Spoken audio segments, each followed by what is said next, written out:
Olá pessoal, eu sou Conrado Cavalcante e bem-vindo a mais um Med Talks, uma iniciativa da Mil que traz informações de saúde para seus quase 6 milhões de beneficiários. Hoje a gente vai falar sobre um tema que poucos conhecem, poucos entendem, mas que pode ser muito importante para melhorar a saúde daqueles que precisam, que são as linhas de cuidado. Mas afinal, o que são linhas de cuidado? Como elas funcionam na prática? Para quem elas são dedicadas? E por fim, como que elas podem impactar positivamente a saúde dos pacientes? Para nos ensinar sobre esse tema, a gente tem hoje dois convidados que sabem tudo desse assunto, que é a doutora Marcela Presendo e o doutor Diego Garcia. Marcela e Diego, muito obrigado por estarem aqui Prazer conosco, estar sejam aqui. muito bem-vindos. Obrigado. E se vocês puderem falar um pouquinho de vocês, o que vocês fazem na Mil, vai ser muito legal. Obrigado. Bacana, eu que agradeço o convite da participação aqui. Então, eu sou Marcela, sou médica, atuo em gestão em saúde e faz um ano que estou aqui na Rede Total Care apoiando tanto os hospitais quanto os ambulatórios. E para quem não conhece, Marcela, o que é a Rede Total Care? A Rede Total Care é a nossa rede própria do Grupo Amil, onde temos hospitais e Amil Espaço Saúde, que são os nossos ambulatórios. Muito bom. Eu sou Diego Garcia, eu sou médico cardiologista de formação, ecocardiografista. Estou atualmente aqui dentro do Grupo Amil como sendo o diretor médico de gestão de saúde. Muito bom. Vamos começar falando o que são as linhas de cuidado. Marcela, como que você define uma linha de cuidado para quem nunca ouviu falar sobre esse tema? Perfeito. A rede de atenção à saúde, muitas vezes ela é fragmentada, desorganizada, e o paciente, por vezes, se perde dentro de todo aquele local que ele precisa ter o atendimento. As linhas de saúde nada mais são as linhas de cuidado do que uma organização, uma estruturação para que a gente possa, de forma coordenada, colocar o paciente nos seus devidos locais de atendimento, dentro das suas devidas necessidades. Só me explica, o que é um paciente perdido? Paciente perdido é aquele paciente que acaba atrasando o tratamento dele, atrasando o diagnóstico, indo numa consulta que não é aquela especialidade devida. Então, esse tempo que ele perde ali tentando se encontrar nessa rede de saúde é um tempo crucial para o seu tratamento, é um tempo crucial para que ele possa ter uma qualidade de vida melhor dentro daquela patologia. A gente tem que muitas vezes olhar a prevenção, né? Esse paciente perdido, ele não tem o seu diagnóstico, ele não está olhando a sua saúde. Então, isso faz com que atrase e, por vezes, ele não consiga prevenir ter aquela doença. Você consegue me dar um exemplo de algum paciente que já se beneficiou de uma linha de cuidado? Com certeza, temos vários, né? O paciente, principalmente quando ele está ali numa atenção primária, tem um diagnóstico, por exemplo, de diabetes. Diabetes é uma doença super prevalente, que tem diversas necessidades, como, por exemplo, oftalmo. Um paciente diabético, muitas vezes ele não sabe que ele tem que fazer uma retinopatia, ele não sabe que tem que fazer um exame dos pés do diabético, que é tão importante, que pode levar à amputação. Então, o paciente diabético, eu costumo falar que é o principal exemplo ali dele se beneficiar. A linha de cuidado consegue organizar e coordenar todas essas necessidades que ele tem. E são diferentes necessidades. Se você falar ali para um paciente diabético, procure tudo que você precisa, ele vai se perder. Quando você coloca ele numa linha de cuidado, com uma enfermeira navegadora que olha toda a necessidade dele no seu devido tempo e auxilia ele no agendamento e no tratamento, esse paciente com certeza vai ter uma qualidade de vida melhor e um tratamento mais adequado. Muito bom, obrigado. E Diego, você é cardiologista, especialista. Você consegue trazer como numa doença crônica, problema no coração, como que funciona uma linha de cuidado na visão de um especialista? Dentro assim da cardiologia, isso é assim super importante, porque quando a gente fala de linha de cuidado, a gente fala de cuidado coordenado, assim como a Marcela disse, né? O paciente tem, digamos, uma régua de cuidado, onde ele tem especialistas médicos e de equipe também multidisciplinar que ele vai passar. Dentro de um cenário, por exemplo, de um paciente pós-infarto. Esse paciente precisa primeiramente, mudar assim, estilo de vida, ele precisa mudar os hábitos de vida. Então, quando a gente bota ele dentro de uma régua de cuidado, ele vai passar com um cardiologista, ele vai passar eventualmente com um nutricionista, com um psicólogo, ele vai ter um enfermeiro ou navegador navegando e vai estar monitorando todos Que é o aqueles. navegando? Explica isso para o O nosso... que é navegando? É uma terminologia nosso paciente. interessante para eles entenderem. Navegação é quando literalmente você tem um profissional de saúde, no caso de linha de cuidado, a gente está falando geralmente de um enfermeiro, enfermeira, e ele literalmente ele pega na mão do paciente e navega esse paciente pelo sistema de saúde. Exemplo assim prático. Ele é como se fosse um ponto de contato único desse paciente em todo aquele trajeto que ele vai fazer dentro ali do assim, sistema de Então saúde. ele acompanha o paciente onde ele vai e ele garante que se o paciente falta uma consulta, Perfeito. ele vai ligar para esse paciente para fazer com que ele vá na consulta. Isso, exatamente, para garantir que esse paciente ele tenha o melhor assim cuidado possível e ele tendo o melhor cuidado possível, consequentemente desfechos vão ser melhores, ou seja, um paciente que tem infarto, a chance dele de ter infarto no futuro é muito maior do que aquele que nunca teve infarto. Então é premissa fundamental que eu possa pegar esse paciente e tratar essas condições, fatores de risco e garantir que esse paciente faça assim, o melhor tratamento possível para que isso reduza a chance dele de ter infarto novamente no futuro. Muito bom. Agora que a gente entendeu o conceito das linhas de cuidado, vamos ver como isso funciona na prática. Marcela, qualquer um pode entrar numa linha de cuidado? Ou tem critérios específicos para isso? Muito bacana a pergunta, né? E a linha de cuidado cabe para todos, só que de acordo com a característica e elegibilidade daquela população, ela vai se encaixar em uma determinada linha. Então, todo mundo se beneficia, Mas de um acordo paciente com... de 20 anos que não tem nenhuma doença, ele precisa também ter uma linha de cuidado ou não? Pode ser que sim. Então, de repente, na saúde mental, ele pode se beneficiar em linhas de acordo com critérios de elegibilidade. Então, o que eu falo sempre é todo paciente pode se beneficiar, porque existem diversas linhas, diversas oportunidades. E a atenção primária vai ajudar muito na prevenção também, identificando pacientes com maior risco e probabilidade de alguma doença, e, se caso necessário, colocando na linha de cuidado assertiva. Então, todo mundo pode se beneficiar de acordo com seus critérios de elegibilidade para cada linha. Muito bom. Diego, o que já está funcionando em termos práticos na Mil, nas linhas de cuidado? Quantos pacientes você já enxerga que estão sendo cuidados pelo nosso time? Na Mil hoje nós temos aproximadamente 15 mil pacientes em linhas de cuidado. E quando a gente diz em linhas de cuidado, porque eles são pacientes que foram identificados a condição clínica dentro ali daquelas linhas específicas e assim, esses pacientes estão seguindo a régua de cuidado e estão sendo navegados e estão tendo o seu cuidado monitorado, né?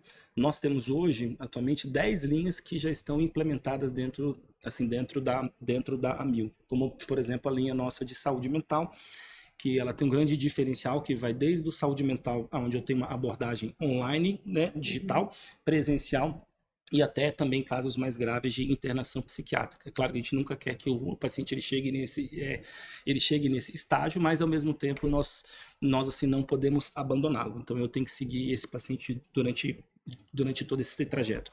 Saúde mental hoje assim é a nossa linha com o maior número de pacientes inscritos na linha. Isso acho que é compreensível face, né, face a todo esse cenário hoje que a gente vive no mundo. Mas temos outras linhas, como linha de tratamento da obesidade, nós temos a linha da gestação segura, a linha de cuidados pós-infartos, entre outras, ao todo 10 já que estão em funcionamento, que você, paciente AMIL, pode, né, entrar no nosso site. Hoje eu vou aproveitar e vou falar disso aqui, nosso site www.cuidadosmil.com.br. Se tiver qualquer dúvida de linha de cuidado, tem lá no site. Então nós temos 10 linhas já implementadas e temos um objetivo de implementar outras que façam sentido ao longo agora ainda de 2025 já. Muito bom. Então, pessoal, como o Dr. Diego falou, a gente tem 15 mil pacientes na Mil que estão engajados nas linhas de cuidado. Isso parece muito, mas se a gente for dividir isso pela população que a gente tem na Mil, são 6 milhões de beneficiários. É um número que ainda é muito pequeno. Diego, por que é tão difícil implantar uma linha de cuidado? Como que você faz a captação dos pacientes e quais são os obstáculos para pôr ela em prática e para chamar o paciente? Vamos começar pela captação. Inicialmente, a gente tenta identificar pacientes que são possivelmente elegíveis às linhas, né?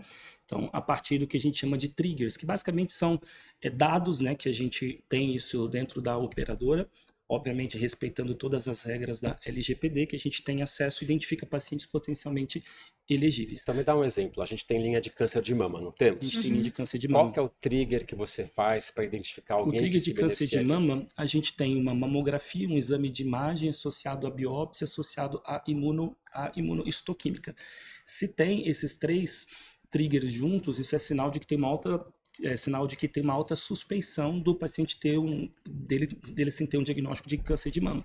Então, a partir disso, o paciente ele é convidado, obviamente, não só para participar da linha de câncer de mama, mas até eventualmente se ele não tiver um câncer de mama, mas mesmo assim ele vai precisar fazer um monitoramento dessa mama no médio e longo prazo. E os pacientes aceitam esse contato? Então, esse é um outro ponto, né? A captação é feita dessa forma, ou seja, a gente assim convida e tem a outra parte que é receptiva, que é exatamente isso que eu quero muito que vocês assistam e entrem lá, tá? Então, olha, ou seja, você que é beneficiário a 1000 ou que conhece algum beneficiário a 1000, entre lá no site e assim, nós temos uma central exclusiva que você pode ligar e você pode, dentro ali daquelas linhas, checar assim, qual que é a sua elegibilidade e você pode se inscrever. Qual que é a grande dificuldade hoje de linha? O paciente ele não quer ser cuidado, o paciente só não quer ter assim, doença. Então, a principal dificuldade é: Diego, eu vou precisar realmente passar num cardio, num endócrino, num nutri, num psico, vou ainda ter uma enfermeira, um enfermeiro navegador me ligando, desculpa a palavra, me enchendo o saco. O paciente não aguenta mais ligação.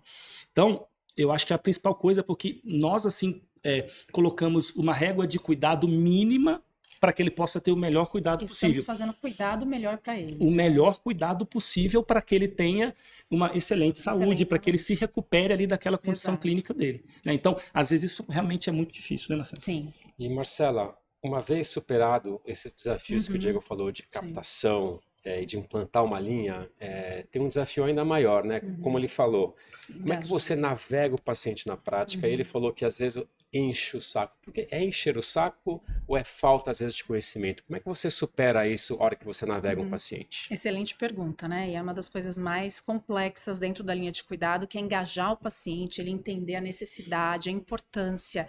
E o que eu acho, assim, os profissionais, né, enquanto enfermeiras, navegadores, profissionais de saúde, têm que se colocar no lugar do paciente, ter empatia, entender muitas vezes adaptações às necessidades dos pacientes, explicar, orientar, o cuidado que é o melhor para o paciente, ele precisa entender. Então, faz toda a diferença profissionais que sabem acolher, entender, que têm empatia, e se colocam no lugar do paciente. De repente, é uma agenda apertada do paciente, ele tá ali no momento difícil, a gente conseguir ter uma habilidade, flexibilidade para que ele possa ter esse engajamento e cumprir todas as necessidades dentro da linha de cuidado.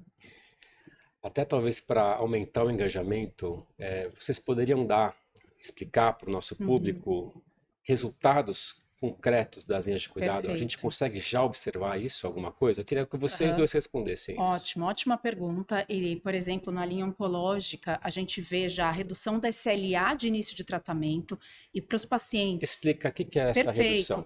Redução do tempo do início do quimioterápico. Isso é tão importante os pacientes entenderem, né? Quanto antes inicia o tratamento quimioterápico, maior a chance de sucesso no tratamento. Então, olha como isso é importante. Então, você está dizendo que alguns pacientes que já têm um diagnóstico de câncer, às vezes ficam perdidos e demoram para começar? Exatamente. Imagina, você tá ali com câncer, demora para ter um diagnóstico, depois tem que ser feito alguns exames prévio ao início do tratamento medicamentoso e o paciente acaba se perdendo, demorando. E com a linha de cuidado, o que eu já estou trazendo aqui para vocês? Que a gente está conseguindo reduzir esse tempo, ou seja, o paciente está tomando o seu remédio antes, ele está conseguindo maior sucesso no seu tratamento. Então, isso é muito importante. Além disso, a gente já consegue ver também uma redução do tempo de permanência nos hospitais. Por que isso? Porque quando a gente tem uma linha de cuidado estruturada, os nossos médicos conseguem ter segurança de dar a alta precoce para os nossos pacientes, porque eles vão ser depois coordenados numa linha de cuidado. Então, isso gera para o paciente uma tranquilidade, ir para casa, ficar perto dos seus familiares com antecedência, porque depois ele sabe que ele vai estar ali bem acompanhado, estruturado na sua pós-alta. Então, a Isso é gente muito vê bom. muito bom, a gente consegue ver esses resultados e a gente consegue já ver uma redução no tempo desses pacientes dentro dos nossos hospitais. E Diego, você consegue trazer mais algum exemplo de resultado já das linhas? Nós temos resultados aí na linha de saúde mental, né? Então a gente acompanha todos esses pacientes, a gente vê que pacientes que estão sendo tratados tiveram melhora clínica, então a gente tem scores que a gente aplica logo quando o E paciente quando você fala inicia. saúde mental, que tipo de doença que você está falando para o nosso... Qualquer tipo de doença. Então, isso vai desde transtorno de ansiedade, depressão, esquizofrenia, dependência química, E entre você já outros. consegue ver que os pacientes estão melhorando quando eles entram na Melhorando. linha? Exatamente, eles estão melhorando e nós temos um critério objetivo para avaliar isso. Então, em todos os nossos casos, a gente sempre aplica uma assim, score, que é como se fosse um assim, questionário para avaliar saúde mental, né? E também a gravidade, né? Então isso é aplicado novamente de forma assim periódica e a gente vai observando melhora até mesmo que o paciente ele tenha alta, né? Você já consegue enxergar, então, tem paciente que já melhora e tem alta e não precisa... Não precisa. Muitas das vezes ele nem completa o assim, tratamento recomendado porque ele já se sente melhor. E aí a gente briga, não, calma lá que ainda faltam algumas sessões. Porque a gente tem, às vezes, uma taxa de abandono alta. Isso é um ponto que a gente tem que falar, gente. Não pode ficar abandonando o tratamento. É isso é Né? importantíssimo. Saúde mental, se o teu psicólogo, psiquiatra diz que você precisa ficar X sessões, você precisa esperar receber alta, porque nem sempre você se sentir melhor significa que a sua doença ela está melhor controlada. Então você confiar precisa... no profissional de saúde. Exato. Muito bom. Vamos falar agora um pouquinho do futuro e de inovações tecnológicas.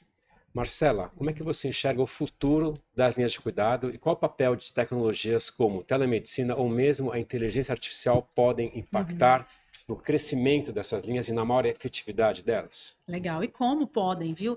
A telemedicina, ela apoia demais uma linha de cuidado, principalmente no que tange barreira geográfica, o paciente que tem dificuldade de locomoção, que acaba ficando um pouquinho distante, a telemedicina pode ser um suporte e apoio, além, claro, de regiões, a gente sabe que tem uma escassez daquele profissional na região, a telemedicina viabiliza. Então, quando a gente põe a telemedicina na mesa, ela traz acesso em saúde e na linha de cuidado nem se fala. E a gente está usando bastante isso nas nossas linhas de cuidado. A gente vem ampliando cada vez mais, né? A gente veio nesse ano numa tomada forte aí de ampliação da telemedicina e para o ano que vem a gente espera ampliar cada vez mais.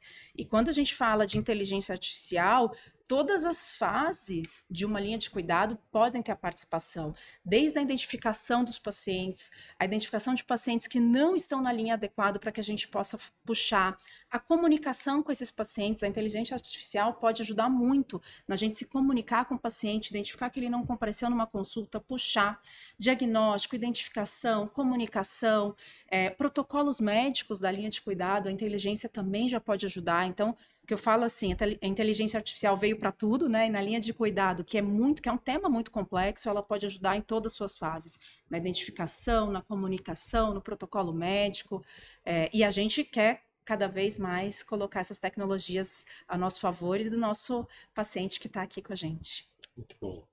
E Diego, fala pra gente um pouquinho do que você tem feito com inteligência artificial e o que você espera no futuro, principalmente dos algoritmos que você está desenvolvendo para prevenir doenças importantes. Então, a gente tem testado alguns modelos de IA. Claro que a gente sempre testa com bastante responsabilidade, né? Então a gente checa, mas assim, onde a gente quer chegar com isso dentro desses testes que a gente está fazendo? Primeiro, é identificação precoce desse paciente, que é muito daquilo que a Marcela já trouxe, por exemplo. Quanto mais cedo eu identifico, por exemplo, um câncer, eu identifico, por exemplo, um paciente renal crônico que tem uma piora da função renal de forma assim precoce. Se você identificar então um paciente com uma piora da função renal, você pode eventualmente até prevenir que ele entre numa diálise? Perfeito, é exatamente isso. Então a gente identificando esse paciente, já que tem algum tipo de alteração renal, eu consigo intervir para minimamente reduzir essa progressão ou em muitos casos reverter isso, mas na maioria das vezes pelo menos impedir essa progressão. Da mesma forma, por exemplo, o paciente diabético. A gente só às vezes faz o diagnóstico e pensa às vezes no paciente que já tem um quadro de diabetes. Mas e quando ele tem só uma insulina mais alta, quando ele tem às vezes um quadro de glicada e glicemia alterada, mas que ainda não fecham critérios, que é o que hoje a gente chama hoje, assim, pré-diabetes. Eu consigo intervir medicamentosamente, principalmente com mudanças de estilo de vida, fazendo assim muitas das vezes com que esse paciente não assim evolua para um quadro de assim diabetes. Então acho que desfecho e qualidade de vida, né? Isso acho que para todo mundo entender o impacto social do que a gente está falando, né? Você melhorar a qualidade de vida de uma população que poderia ali ter uma complicação, fazer uma diálise, isso é importantíssimo. E nós temos várias estratégias que nós já estamos organizando em curso e acredito que eu acho que nos próximos meses a gente já possa divulgar alguma coisa, mas no momento ainda assim estamos pilotando, testando. Então o futuro é bem animador em relação às linhas de cuidado. Muito. Estamos bem animados. Muito.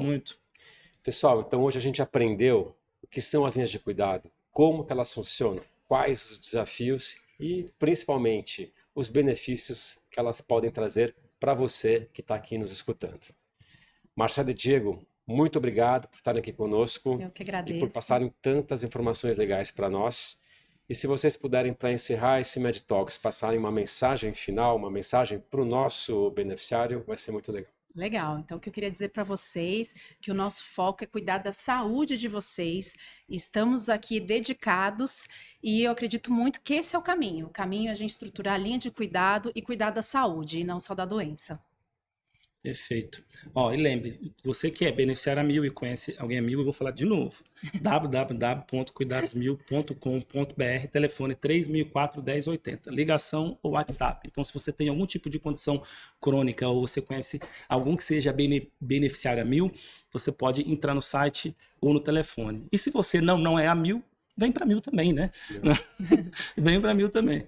Fala o telefone mais uma vez, Diego. 3004-1080. Muito bom. Pessoal, para quem nos assistiu, espero que vocês tenham gostado. Por favor, deixem seus likes nas nossas plataformas, façam comentários e façam sugestões. E até a nossa próxima edição e mais uma vez, muito obrigado. Obrigada. Obrigado.